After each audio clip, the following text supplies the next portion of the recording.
أعوذ بالله من الشيطان الرجيم. بسم الله الرحمن الرحيم.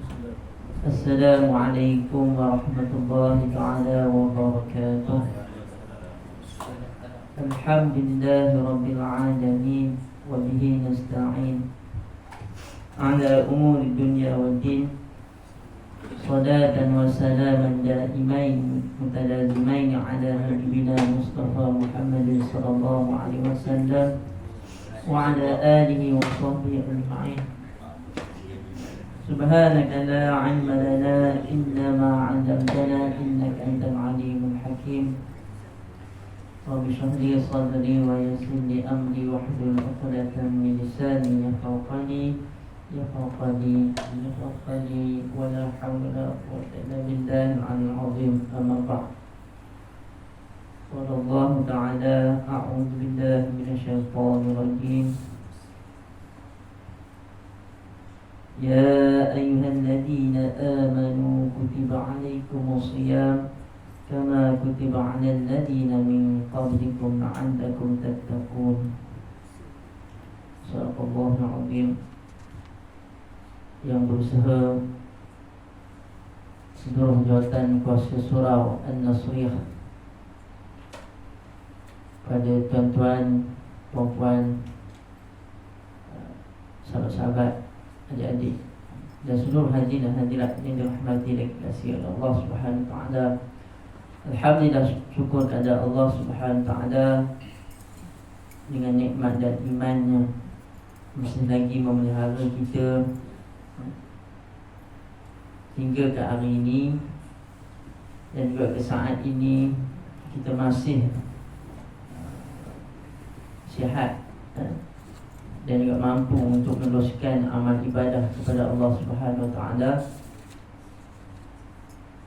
Hari ini merupakan Ramadan yang ke-11 ya. Ramadan ke-11, kita dah masuk pertengahan Ramadan ya. Maknanya awal Ramadan kita dah lalu, ini pertengahan Ramadan ya. Dia nak ke 15 tu dia lahan slow. Dah sampai 15 nak turun ke bawah tu cepat ya. Jadi masih kita berkesempatan ya, untuk beramal di dalam bulan Ramadan yang mulia ni ya.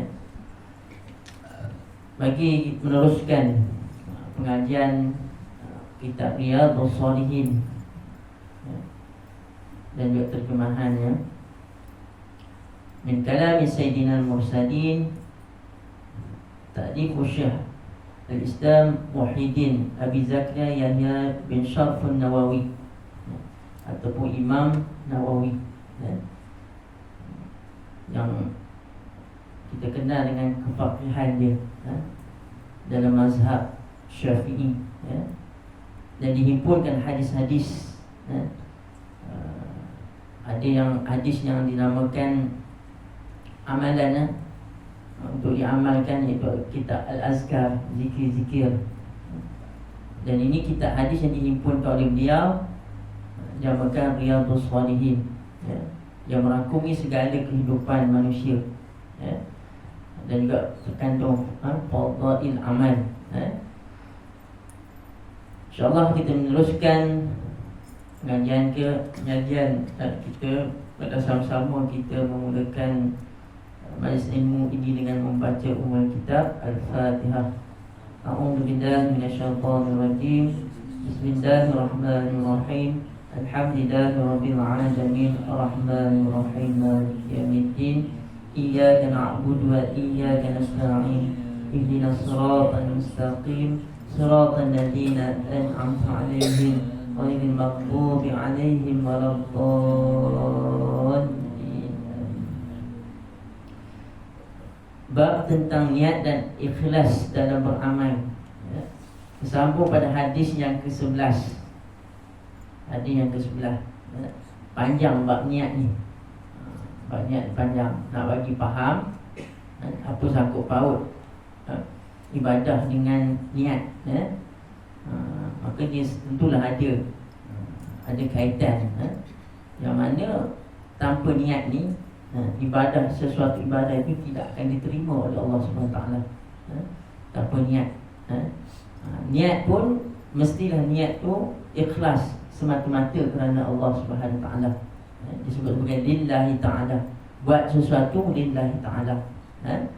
Lillahi ta'ala tu dikira ibadahnya adakah menepati syariat ataupun melanggar daripada syariat.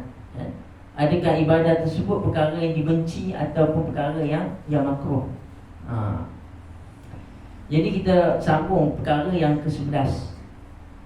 Hadis yang ke-11. Wa an Abi Hurairah radhiyallahu anhu qala Rasulullah sallallahu alaihi wasallam salatul rajuli jama'atan tazidu ala salatihi fi sawqihi wa baitihi bid'an wa 20 darajah wa dhalika anna ahaduhum idza tawadda'a fa ahsana al-wudu'a thumma ata al-masjida la yuridu illa as-salata la yanhazuhu illa as-salata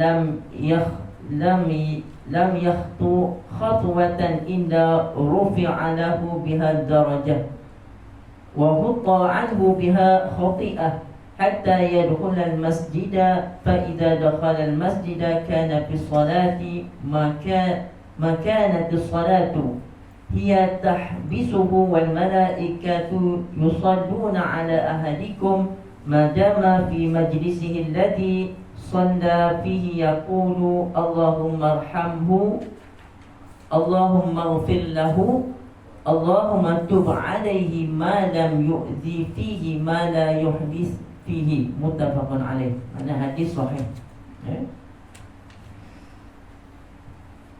Maksudnya dari Abu Hurairah radhiyallahu anhu berkata, Rasulullah sallallahu alaihi wasallam bersabda, apabila dengar nama Nabi disebut, dah kita jawab sallallahu alaihi wasallam. Solat seseorang dengan berjemaah itu pahalanya lebih banyak daripada ia solat sendiri sedian di pasar atau di rumahnya. Selisih 20 darjat lebih, maknanya berbeza. Berbeza 20 darjat lebih. Yang demikian itu kerana bila seseorang telah menyempurnakan wuduknya, kemudian pergi ke masjid yang tiada tujuan lain kecuali untuk solat, dan tiada yang mendorongnya ke masjid kecuali solat, maka setiap ia melangkah, maksud ni mana tak ada tujuan lain, dia ke masjid, dia ke surau, melainkan niatnya untuk menunaikan solat, menunaikan solat, maka setiap ia melangkah satu langkah, diangkatlah derajat satu darjat. Banyak satu langkah diangkat satu darjat. Dan diampunilah satu dosa sehingga ia masuk ke dalam masjid. Ataupun surau lah rumah Allah. Orang Arab dia semua masjid. Besar ni, kita ni besar lagi ni. Besar lah. Tapi mereka lebih kurang besar di masjid. Kecil lagi pun ini pun disebut sebagai masjid. Cuma kita tu ada perbezaan di sudut mazhab Syafi'i. Maksudnya satu qaryah mesti satu masjid untuk apa? Untuk didirikan Jumaat. Tapi dalam mazhab Hanafi, mazhab lain, dia memang satu qaryah banyak masjid, tak apa. Jumaat banyak, satu qaryah pun tak ada masalah. Itu sebab istilah semua tempat solat dia musalla ataupun surau, kita kata surau, semua dipanggil sebagai masjid. Apabila ia berada di dalam masjid, maka ia dianggap melaksanakan solat selama ia menunggu saat sembahyang dilaksanakan. Maknanya dia menunggu waktu solat, dia menanti waktu solat. Dan para malaikat meminta rahmat kepada salah seorang di antara kamu sekalian selama ia duduk di tempat yang untuk mengerjakan solat. Maknanya malaikat memohon pada Allah Ta'ala rahmat, rahmat untuk sesiapa yang menanti duduk, menanti waktu solat, di mana para malaikat berdoa, Allahumma ighfir lahu, Allahumma tub alaihi ma la yu'zi fihi ma la yuhdis fihi. Wahai Allah, kasihanilah dia, ampunkanlah dosa-dosanya. Wahai Allah, terimalah taubatnya selama ia tidak membuat gaduh. Maknanya dia tak membuat lara lah, bergaduh-gaduh ataupun bertekak ke, bersembang ke, selama ia tidak membuat gaduh dan selama ia tidak berhadas di dalam masjid. Selagi mana dia ada butuh, dia duduk elok di dalam masjid, maknanya duduk saja pun, iktikaf dalam masjid pun dikira berpahala. Jadi macam kita ni ada orang bahaskan, surau ni macam mana dikira, dikira nak niat iktikaf masjid ya, ataupun tak boleh iktikaf masjid. Jawapannya kalau tanah yang didirikan surau, masjid tak ada masalah lah. Orang niatkan masjid, orang yang wakaf masjid. Yang orang wakaf tu dengan niat didirikan masjid. Kalau dia niat didirikan masjid walaupun surau, tu kalau orang nak wakaf, dia kena sebut aku nak wakaf tanah ni untuk masjid. Terpulang orang yang nak bina tu, sama ada dia nak bina surau ke masjid, jadi hukumnya boleh iktikaf. Sama macam hukum niat dia iktikaf di dalam masjid. Yang ini wakaf kan? Wakaf, kalau wakaf mana boleh lah, boleh. Di niat kita duduk dalam niat iktikaf masjid atau solat tahiyatul masjid, boleh.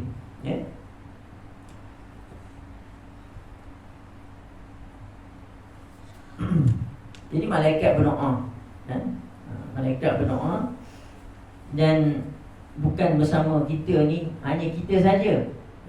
Di dalam majlis ilmu kita baca kelebihan fadilat, orang yang duduk di rumah Allah SWT, orang yang mengaji, baca Quran, maknanya selama mana dia buat kebaikan di dalam rumah Allah SWT, maka dia akan dipayungi oleh sayap para malaikat, dipayungi oleh para malaikat. Bersama kita ada para malaikat, cuma kita tak nampak lah, dia makhluk Allah, dia ada tanggungjawab, ada peranan dia, ada kerja dia yang dilaksanakan. Antaranya dia menjaga kita, dia menjaga kita. Itu bekerja kita. Ada kerja-kerja para malaikat ditugaskan oleh Allah SWT. Dalam hadis lain tentang ilmu, annal malaika la tadau ajnihatiha ridan li talibil ilmi. Sebenarnya para malaikat itu menaungi sayapnya redha kepada orang yang menuntut ilmu. Jadi sekalipun orang menuntut ilmu itu tidur, contohlah tidur, tapi dari mana dia tidur tu dalam majlis ilmu, pahala dah dapat. Sekalipun dia tak dengar, sekalipun tak ada, saya bukan kata apa, cerita betul lah, sekalipun dia tak dengar, tetapi dia dapat pahala berada di dalam majlis ilmu, dapat pahala dalam majlis ilmu. Tapi dia faham, tu yang kedua lah. Yang kedua, faham atau tidak. Kemudian hadis yang ke-12, wa an Abi al-Abbas Abdullah ibn Abbas ibn Abdul Muttalib radhiyallahu anhuma an Rasulillah sallallahu alaihi wasallam fima yarwi an rabbih tabaraka wa ta'ala qala inna Allah kataba al-hasanat was-sayyi'at thumma bayyana dhalika faman hamma bihasanatin falam ya'malha katabaha Allah tabaraka wa ta'ala 'indahu hasanatan kamilah wa in hamma biha fa'amilaha katabaha Allah 'indahu 10 hasanat ila 700 di'fin ila ad'afin katsirah wa in hamma bi sayyi'atin falam ya'malha katabaha Allah ta'ala 'indahu hasanah kamilah wa in hamma biha fa'amilaha katabaha Allah sayyi'atan wahidatan muttafaqun alaih. Sama juga hadis sahih. Maksudnya dari Abdullah bin Abbas bin Abdul Muttalib radhiyallahu anhu. Dan Rasulullah SAW disebut radhiyallahu anhu, maknanya kedua ya. Kedua anak dan bapa. Maknanya kedua ni Islam, masuk Islam ya. Radhiyallahu anhu. Yang tu tulis RA tu, tapi kita tengok yang matan tu anhuma. Dari Rasulullah SAW, di mana beliau menceritakan tentang apa yang diterimanya dari Tuhan yang Maha Pemberkah lagi Maha Luhur, di mana beliau bersabda, sesungguhnya Allah Ta'ala mencatat kebaikan-kebaikan dan kejahatan-kejahatan. Kemudian dijelaskannya semua itu. Barang siapa yang bermaksud untuk mengerjakan kebaikan tetapi ia tidak melaksanakannya, maka Allah mencatat baginya satu kebaikan. Jadi siapa yang ingin melaksanakan kebaikan tapi tak jadi buat, dia niat nak buat tetapi tak jadi, maka Allah mencatat satunya kebaikan, dia dapat pahala. Pahala niat tu dia dapat. Dan barang siapa yang bermaksud untuk mengerjakan kebaikan lantas ia mengerjakannya, ini dia niat untuk buat baik, dia buat, dia buat, maka Allah mencatat baginya 10 kebaikan, 10 kali ganda. Maknanya kita ni umat Nabi Muhammad SAW ni, satu kebaikan yang kita lakukan Allah Ta'ala akan gandakan dengan 10 kebaikan. Maka lebih daripada itu lagi Allah menggandakan kebaikan seseorang. Allah mencatat baginya 10 kebaikan sampai lipat, maknanya kali ganda lah, 700 kebaikan, sehingga 700 kebaikan, sehingga 700 kebaikan. Tidak terhitung banyaknya, tak terhitung. Kita nak kira pahala ni bukan kerja kita, tapi kerja kita tu kita buat dengan ikhlas kerana Allah Ta'ala. Nak kira pahala tu kita tak tahu, kita serah pada Allah Ta'ala. Tapi yang dinyatakan dalam hadis Nabi SAW dan juga dalam firman Allah Subhanahu Wa Ta'ala, itulah yang kita sebut, yang kita bicarakan dalam hadis ni. Juga dalam surah Al-Baqarah, adik-adik apel ayatnya, masalul ladina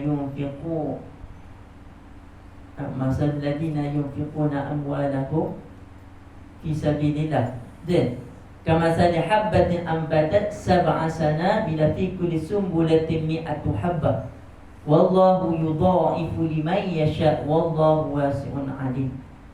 Maksud masalul ladina yunfiquna amwalahum, siapa umpama orang yang menafkahkan hartanya pada jalan Allah Subhanahu Wa Ta'ala, kamathali habbah, umpama biji benih. Umpama biji benih, Allah Ta'ala datangkan bandingan biji benih. Kamathali habbah ambatat sab'a, satu biji benih ni bila ditumbuh, dia akan menghasilkan 7 tangkai. Sab'a sanabila fi kulli sumbulati, pada setiap tangkai tu mi'atu habbah, ada 100 biji. Dalam setiap 7 tangkai tu, satu tangkai ada 100 biji. Macam mana? Wallahu yudha'ifu liman yasha. Dan Allah Ta'ala menghendaki lebih daripada itu, menggandakan lebih daripada itu lagi. Mi'atu habbah wallahu yudha'ifu liman yasha wallahu wasi'un alim. Maknanya itu bandingan orang yang menafkahkan harta jalan Allah Ta'ala. Allah Ta'ala sebut yudha'ifu, maknanya Allah Ta'ala boleh lebih lagi, bagi lebih lagi ganjaran. Ini ganjaran Allah sehingga sampai pada 700 kali ganda kebaikan tersebut diganda kepada Allah Subhanahu Wa Taala.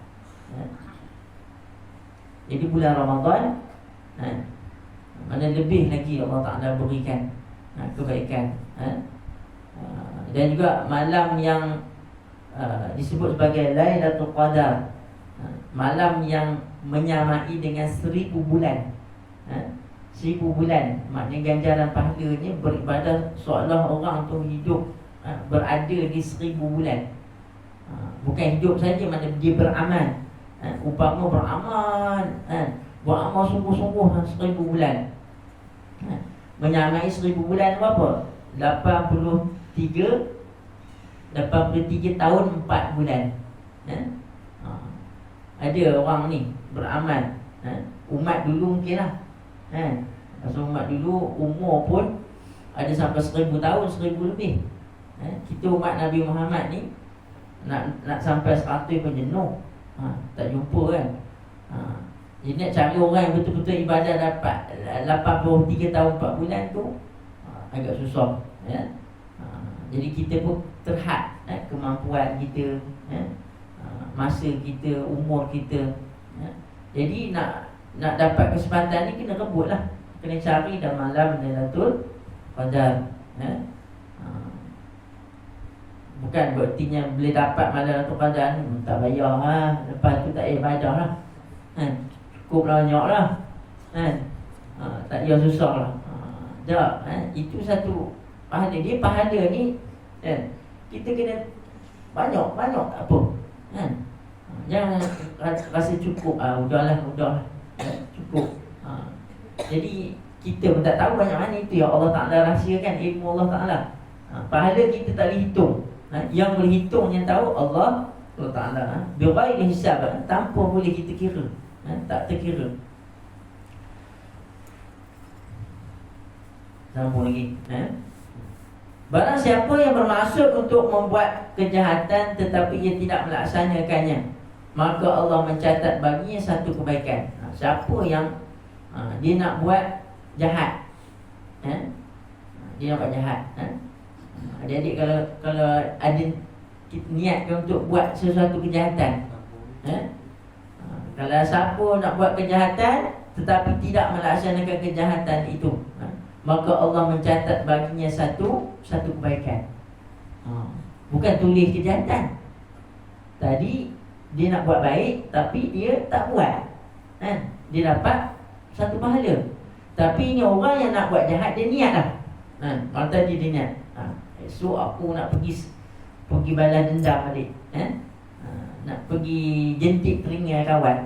Contohnya nak pergi jentik dengan kawan. Malam tadi dia jentik dengan aku sakit, esok aku nak jentik telinga dia. Dia niat dia tak baik lah, nak buat sesuatu tu, tak jadi buat. Tengok kawan ni, kesian pula aku nak buat, tak jadi buat. Dapat satu pahala.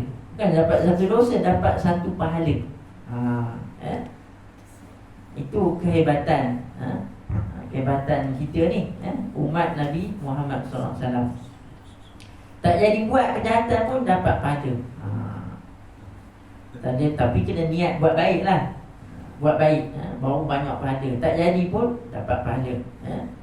Dan barang siapa yang bermaksud untuk mengerjakan kejahatan lantas ia mengerjakannya, maka Allah mencatat baginya satu kejahatan. Riwayat Bukhari dan Muslim. Siapa yang buat kejahatan dia dah niat, dia buat. Jika kamu jentik telinga kawan kamu, jentik juga dia niat dalam tadi jentik. Aku dah niat dalam tadi jentik. Dapat pahala ke kejahatan. Pahala pula, dapat dosa kejahatan. Satu kejahatan. Kemudian yang ke-13, hadis yang ke-13. Hadisnya panjang tapi seronok hadis ni. Cerita dari cerita. Wa an Abi Abdurrahman Abdullah bin Umar bin Al-Khattab radhiyallahu anhuma qala Sami'tu Rasulullah sallallahu alaihi wasallam yaqul intalaqa salasatu nafarin mimman kana qablakum hatta awahumul mabit ila ghaz fadakhaluhu fanhadarat sakhratun minal jabali fasaddat alaihimul ghar faqalu innahu la yunjikum min hadhihi sakhrati illa an tad'uhu tad'u Allah ta'ala bi salihi a'malikum qala rajulun minhum Allahumma kana li abwani shaykhani kabiran wa kuntu la aghbiqu qablahuma ahlan wa la malan fana'a bi talabu syajara yawman falam aruh alaihima hatta nama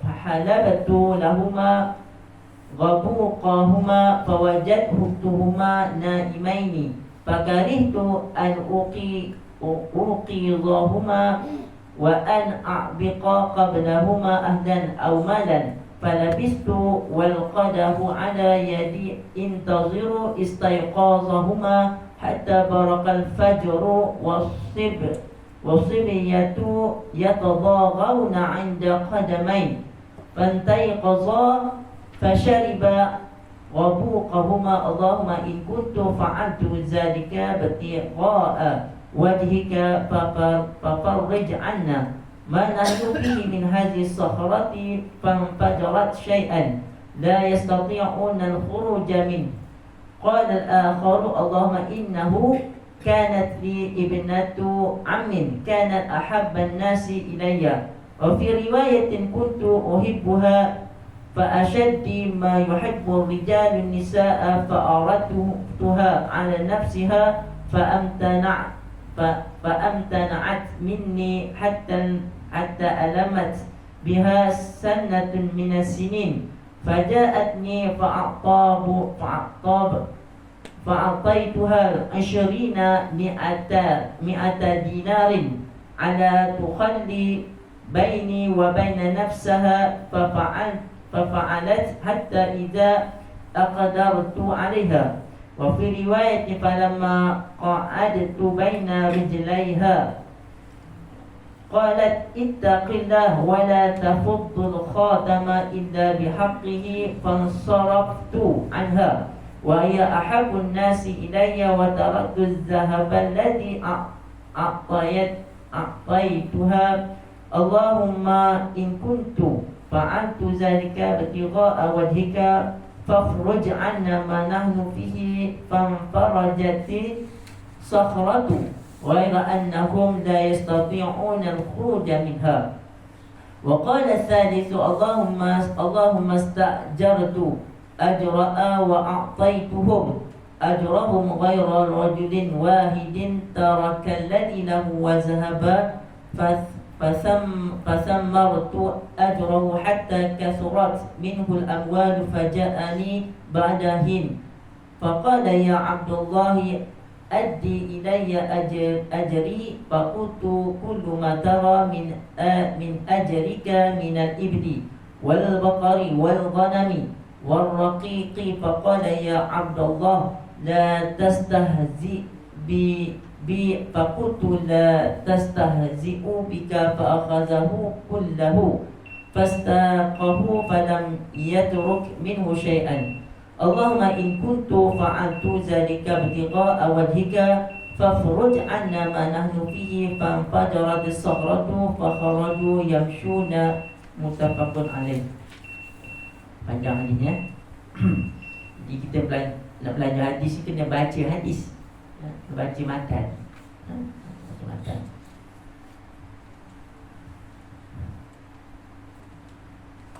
Yang maksud dari Abu Abdurrahman Abdullah bin Umar bin Al-Khattab radhiyallahu anhuma. Ya. Ini anak radhiyallahu anhuma, anak dengan ayah. Ya. Abdullah bin Umar. Ya. Saya mendengar Rasulullah SAW bersabda, Dulu sebelum kamu ada 3 orang berjalan-jalan. Nabi kisahkan ada 3 orang yang berjalan, kemudian mereka mendapatkan sebuah gua yang dapat dimanfaatkan untuk berteduh. Nak berteduh daripada panas, cari gua. Pada pasir nak cari pokok susah. Tempat kita pokok banyak. Hanya ketika itu zaman mereka tu gua lah, gua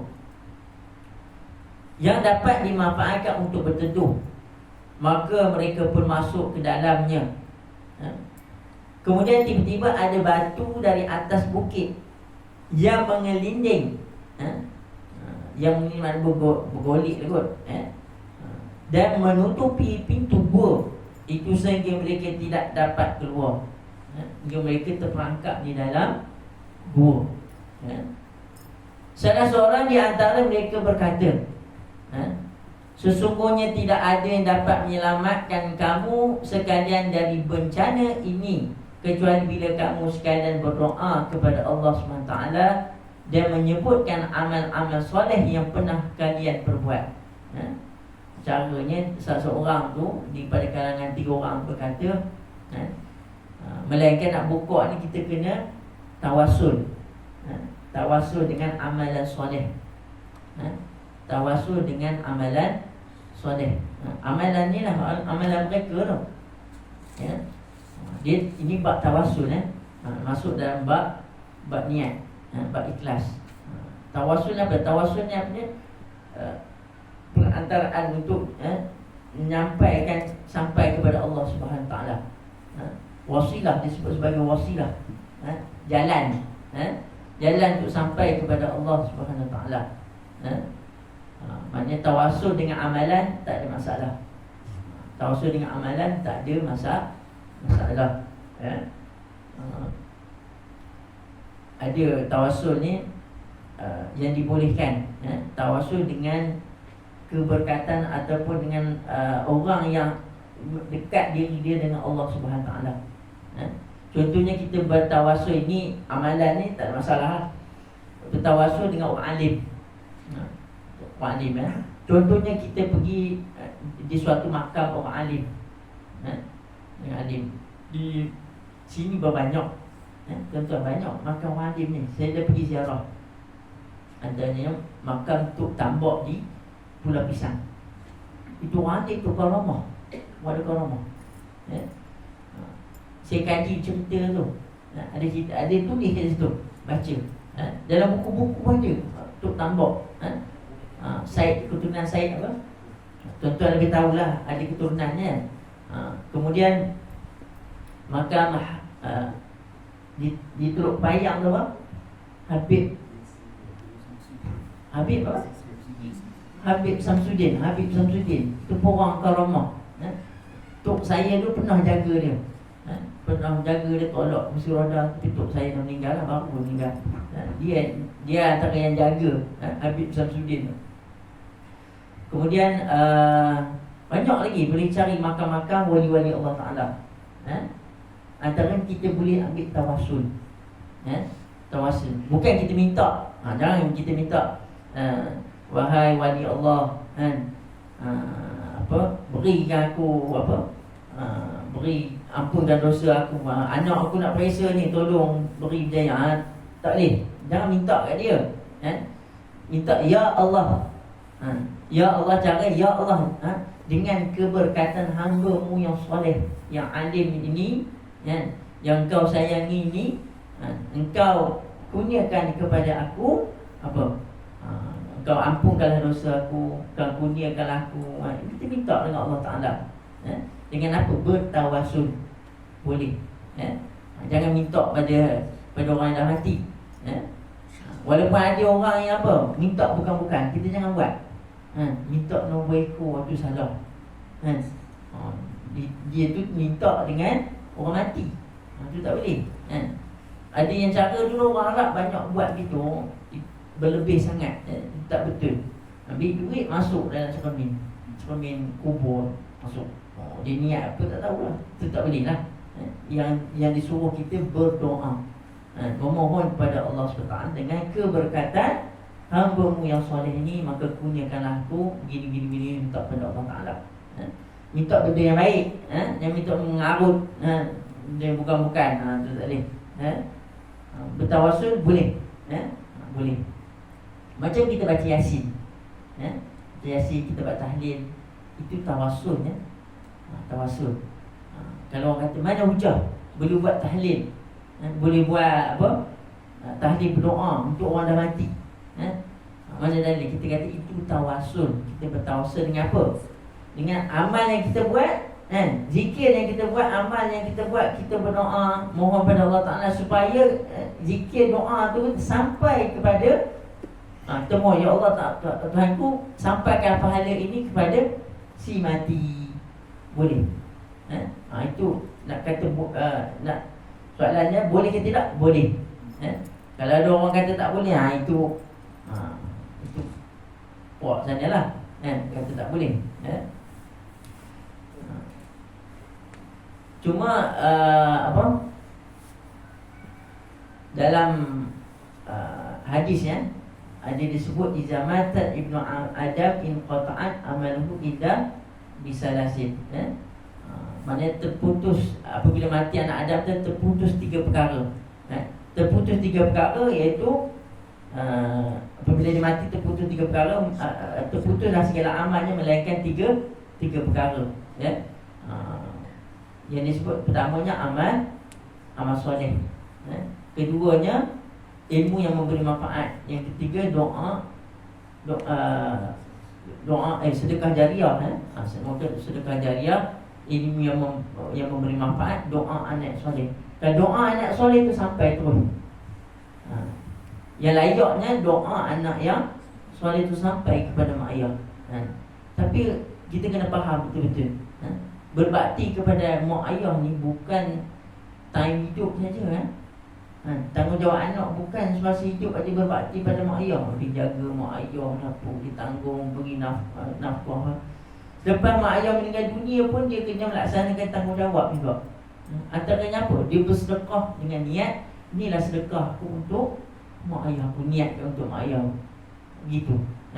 Dia beramal, dia berdoa terus minta pada Allah, ya Allah, aku ampunkan dosa mak ayah aku, yang telah meninggal dunia, ampunkan mereka, doa, baca doa Allahumma ghfir Allahumma ghfir lana dzunubana wal walidayya warhamna kama rabbayani shaghira. Baca doa walaupun mak ayah telah meninggal dunia. Itu berbakti kepada mak ayah hidup dan juga mati.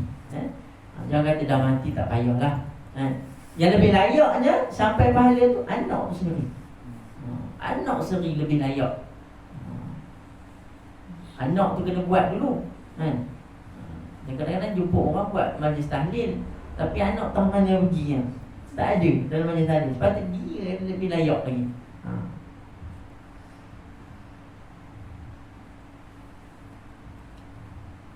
Di kampung panjang ni. Salah seorang di antara mereka berkata, seorang mereka berkata, daripada 3 orang tu, mula-mula orang yang pertama berkata, wahai Allah, saya mempunyai ayah ibu yang sudah tua renta, tua uzur lah, tua uzur, dan saya biasa mendahulukan memberi minuman susu kepada kedua-duanya sebelum saya memberikannya kepada keluarga dan budak. Sebelum dia bagi pada isteri dan anak dia dahulukan mak ayah dia dulu.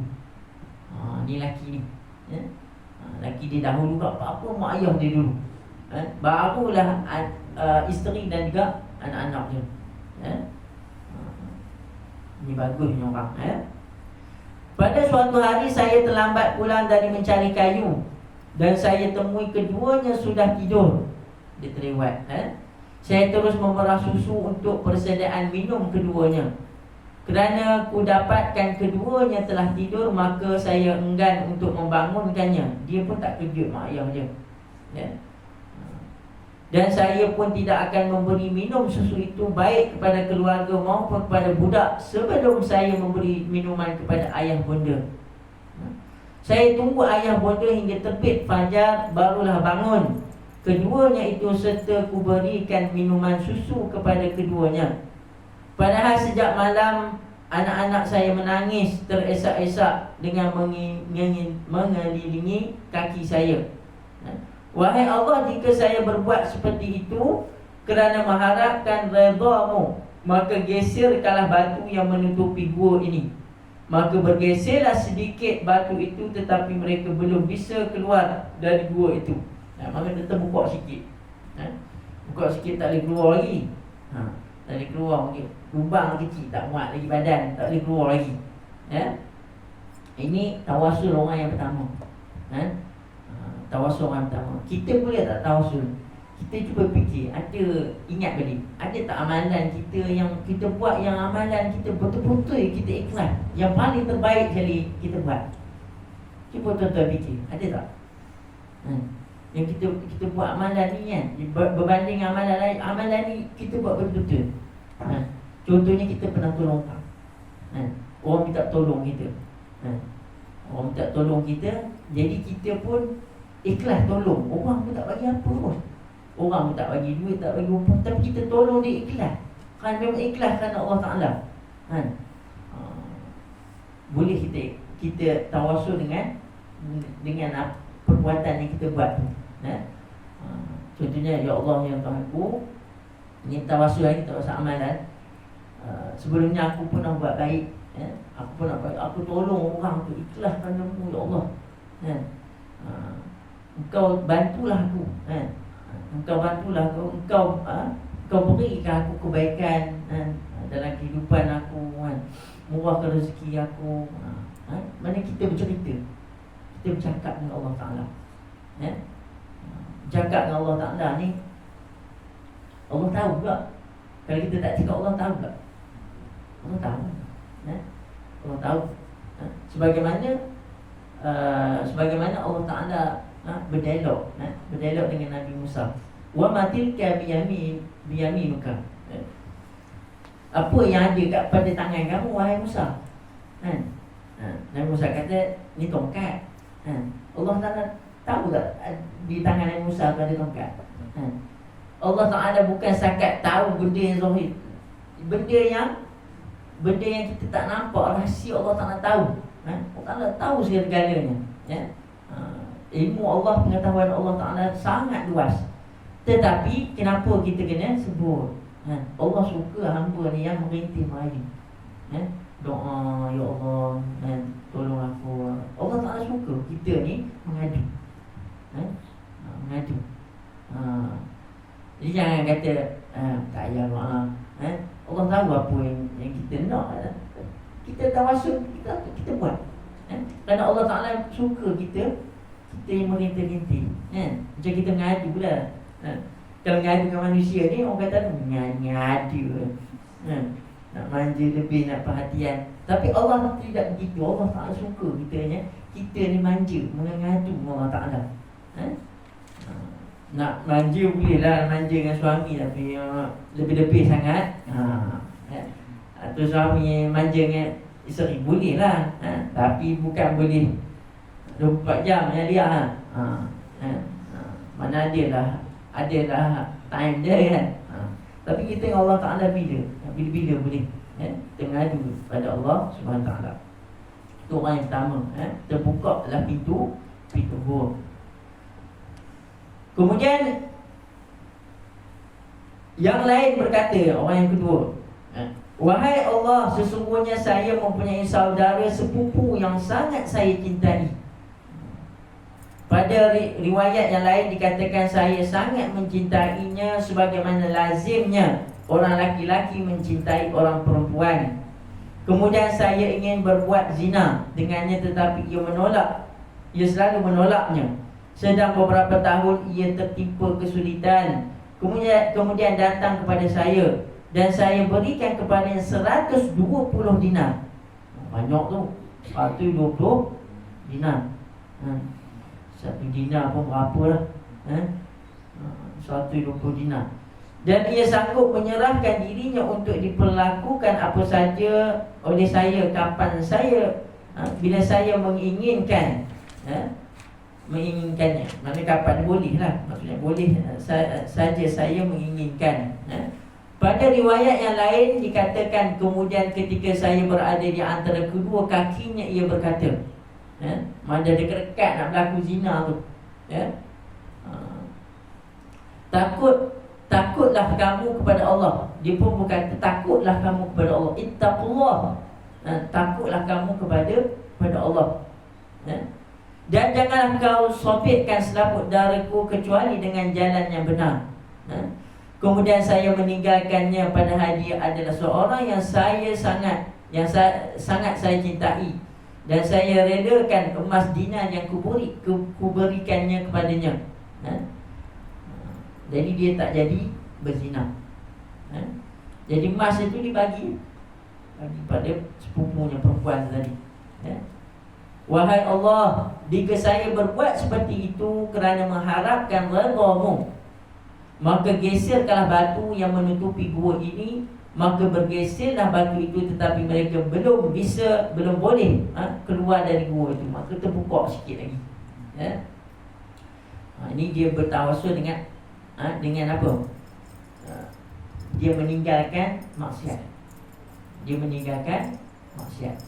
Tadi dia berbakti pada mak ayah, orang pertama.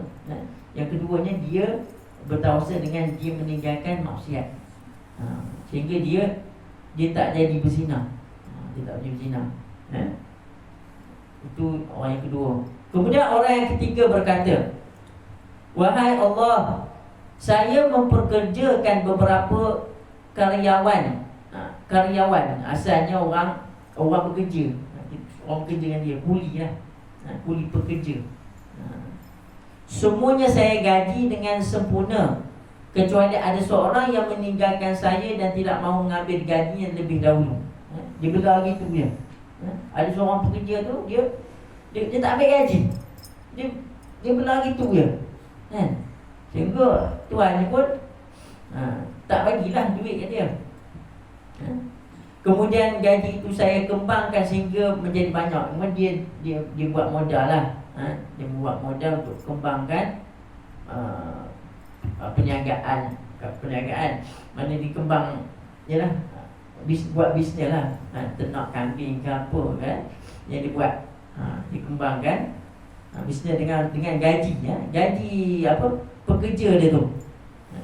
Kemudian gaji itu saya kembangkan sehingga menjadi banyak. Selang beberapa lama dia datang kepada saya dan berkata, kemudian dia datang, tuk-tuk dia datang, 20 tahun dia datang, minta gaji. Wahai hamba Allah, berikanlah gaji saya yang dulu tu. Berikanlah gaji saya dulu tu. Kalau majikannya apa, tak manah, ish, kamu siapa, aku tak ingat lah. Tak ingat lah kamu siapa, tiba mengaku minta duit. Kata kau jangan, tak mengaku. Ataupun, mana ada kamu tak ambil lah. Tak ada duit tu. Itu kalau majikan yang tidak amanah. Ini nak cerita majikan yang ada amanah. Yang apa, yang jujur. Yang jujur, yang apa, yang dia tak solat duit, dia tak makan duit orang. Saya berkata kepadanya, semua yang kamu lihat itu baik unta, baik sapi, sapi ni lembu, kambing maupun budak yang mengembalanya, termasuk orang yang digaji tu, orang yang mengembala tu, harta kamu tu, budak yang mengembala, itu semua adalah gajimu. Itu semua adalah gajimu, modal kamu dulu. Ia berkata, wahai hamba Allah, janganlah engkau mempermainkan saya. Janganlah pilih aku. Janganlah pilih aku. Aku nak gaji aku je, kan? Takkan semua ini kamu kata semua harta aku. Saya menjawab, saya tidak mempermainkan kamu. Kemudian dia pun mengambil semuanya itu dan tidak meninggalkannya walaupun sedikit. Dia ambil semua. Yang pekerja tu ambil semua. Tapi tak jadi pekerja, bekas pekerjanya. Ambil semua, ambil unta, ambil lembu, ambil kambing. Orang yang mengembala pun dia punya, dia ambil semua. Wahai Allah, jika saya berbuat seperti itu, dia tawasul, dia tawasul.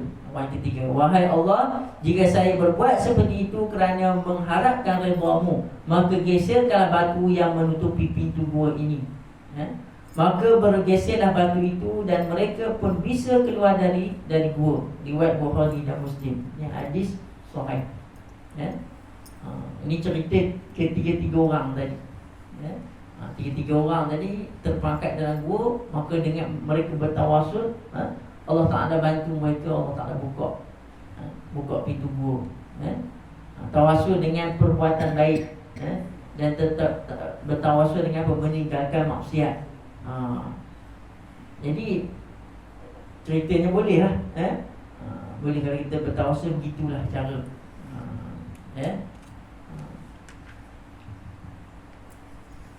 Cari amalan yang baik. Kalau tak ada amalan yang baik, kita bertawasul dengan cari apa cari yang kita katakan, kita ziarah wali-wali Allah Ta'ala wa alim, kita boleh bertawasul. Kadang orang kita mungkin kita tak tahu, tapi bila mengaji ni, itu kelebihannya ziarah. Ziarah ni, ziarah tu makam wali-wali Allah, orang karamah, orang alim, maka itu kelebihan yang kita boleh buat. Jangan minta dia, ingat, jangan minta dia. Kalau minta kat dia, syirik. Jadi kita minta kepada Allah Ta'ala dengan keberkatan, dengan amalan. Hamba Allah yang soleh ni, maka engkau kurniakan kepada aku kebaikan juga. Jadi sekadar ni, insyaAllah mudah-mudahan ia memberi kefahaman kepada kita dalam kita memahami akan bab ikhlas, dan juga dalam bab beramal hanya semata-mata kerana Allah Subhanahu Wa Taala. Mudah-mudahan segala amalan yang kita niatkan untuk kebaikan akan diberi balasan ganjaran dari Allah Subhanahu Wa Taala, insya-Allah. Allah ada, mohon maaf sekiranya ada kesalahan, kekurangan dan sebagainya. Selamat berpuasa, meneruskan ibadah puasa. Banyak kali kita berdoa, mudah-mudahan Allah SWT memakbulkan doa dan juga permohonan kita, insya-Allah. Wallahu a'lam. Assalamualaikum warahmatullahi taala wabarakatuh. A'udzu billahi minasyaitonir rajim. Bismillahirrahmanirrahim. Alhamdulillahi rabbil alamin. Hamdan wa fihi mukafi mazidah. Ya Rabbana lakal hamdu kama yanbaghi lijalali wal ikrami wa sultanik. Allahumma inna nas'aluka ridhaka wa jannah wa na'udzu bika min sakhatika wan nar. Allahumma innaka 'afuwun karim tuhibbul 'afwa fa'fu 'anna. Allahumma innaka 'afuwun karim tuhibbul 'afwa fa'fu 'anna. Allahumma innaka 'afuwun karim tuhibbul 'afwa fa'fu 'anna. Wa 'an walidina wa 'an jami'il muslimin wal muslimat wal mu'minina wal mu'minat bi rahmatika ya arhamar rahimin. Walhamdulillahi rabbil alamin. Wallahu